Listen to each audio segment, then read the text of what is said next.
Okay friends, ఈ video వచ్చేసి మనకి కోదండ రామాలయం అండి. సో ఇదే అయితే తెలియని వాళ్ళంటూ ఎవరు లేరు. 2 ఇయర్స్ బ్యాక్ నుండే మనకి కన్స్ట్రక్షన్ అనేది జరుగుతుంది. మనకి దేవాలయం కూడా స్టార్ట్ అయిపోయింది. సో ఇదే అండి మనకి కరీంనగర్ నుండి అయితే మనకి అపోలో రీచ్ హాస్పిటల్ దాటాక రైల్వే స్టేషన్ దాటాక ఉంటుంది అండి. చూడండి, ఇంకా దేవాలయం వచ్చేసి చాలా పీస్ఫుల్గా, చాలా పెద్దగా, చాలా బాగుంది. ఇక్కడ వచ్చేసండి మనకి ప్రీ వెడ్డింగ్ షూటు అవన్నీ కూడా జరుగుతాయి. సో దేవాలయం లోపలికి అయితే 1000 రూపీస్ ఓన్లీ. మనకి గోపురం మందం, ఆ స్టెప్స్ మందం వరకు అయితే 500 రూపీస్ అని పెట్టేశారనమాట. ఇక్కడ నేను చిన్న క్యాప్చర్ చేసా. ఏంటని అంటే తెలియని వాళ్ళకైతే ఈజీగా తెలుసుకొని వెళ్తారు అని చెప్పేసి. అక్కడ ఏంటని అంటే మనం రైల్వే స్టేషన్ దాటాక రంగినేని గార్డెన్స్ అని ఉంటుంది. అది దాటాక మనకి త్వరగానే వచ్చేస్తుంది అనమాట.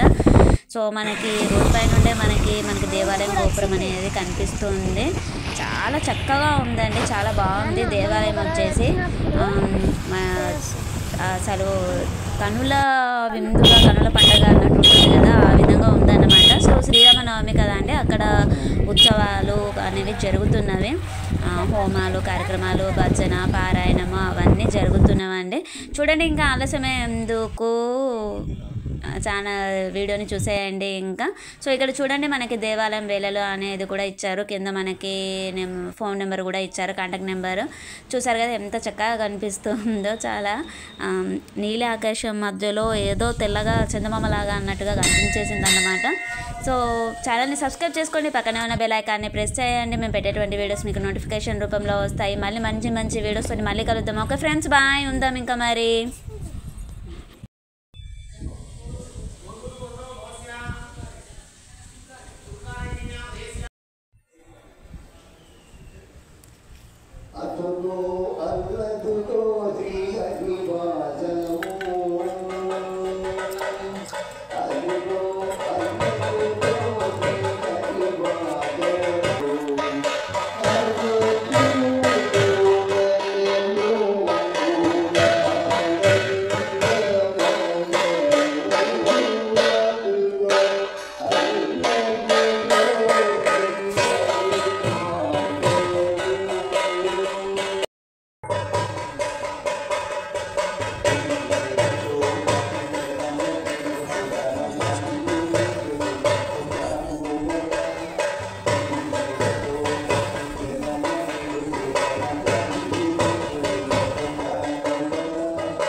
ఇది రెండో రోజు కార్యక్రమం ప్రారంభమవుతుంది కాబట్టి భాగవత్ బంధువులు ఎవరున్నా కానీ స్వామివారి కార్యక్రమంలో పాల్గొని ఆ స్వామివారి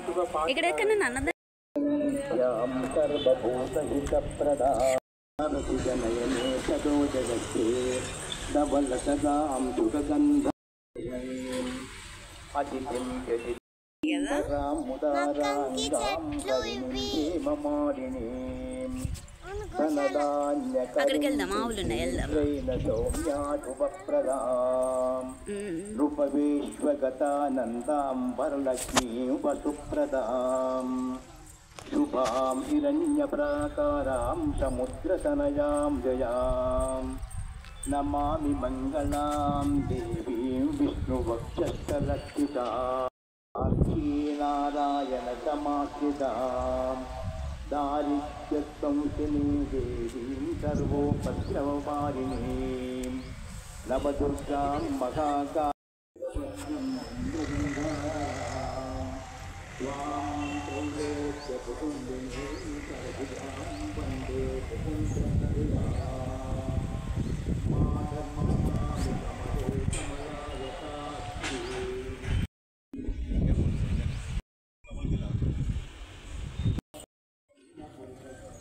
దగ్గరకు అది ఖాళీ దగ్గర ఏమన్నది దగ్గరకు పొడుస్తుంది.